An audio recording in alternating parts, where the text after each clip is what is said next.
ఒకరోజు నేను వంటింట్లో వంట చేస్తుండగా బయట నుంచి ఎవరో సత్యమూర్తి గారు సత్యమూర్తి గారు అంటూ పిలుస్తున్నారు. సిరి గదిలో బట్టలు మడత పెడుతుంది. అత్తగారు మామగారు అరుగు మీద కూర్చొని పిచ్చాపాటి మాట్లాడుతున్నారు. నేను ఆ పిలుపు విని, సిరి బయట ఎవరో మీ నాన్నగారిని పిలుస్తున్నారు చూడమ్మా అని అన్నాను. సరేమ్మా అంటూ సిరి బయటకు వెళ్ళింది. మీరు అంటూ సిరి ఆ వచ్చిన అతన్ని అడిగింది. సత్యమూర్తి గారు లేరా అమ్మా అని అడిగాడు ఆయన. లేరండి, నాన్నగారు బయటికి వెళ్ళారు అని సిరి అంది. నేను చేస్తున్న వంట ప్రక్కన పెట్టి చేతులు తుడుచుకుంటూ, సిరి ఎవరమ్మా అని అడిగాను. ఏమో అమ్మా, నాన్నగారు కావాలి అంట అని సిరి సమాధానం ఇచ్చింది. నేను గుమ్మలోకి రాగానే నమస్కారం అమ్మా అని ఆ వచ్చిన వ్యక్తి అన్నారు. నాకు వచ్చినది ఎవరో అర్థం కాక ఎవరా అని ఆశ్చర్యంగా చూశాను.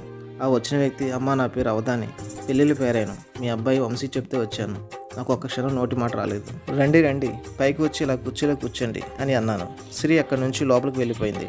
అమ్మ, ఆ పాప ఎవరు అని ఆయన అడిగేలోపు మా పాప సిరి అని అన్నాను. ఏ మాటకి ఆ మాట, అమ్మాయి చాలా బాగుంది, పేరుకి తగ్గట్టుగా సిరిగా ఉంది అని అన్నారు.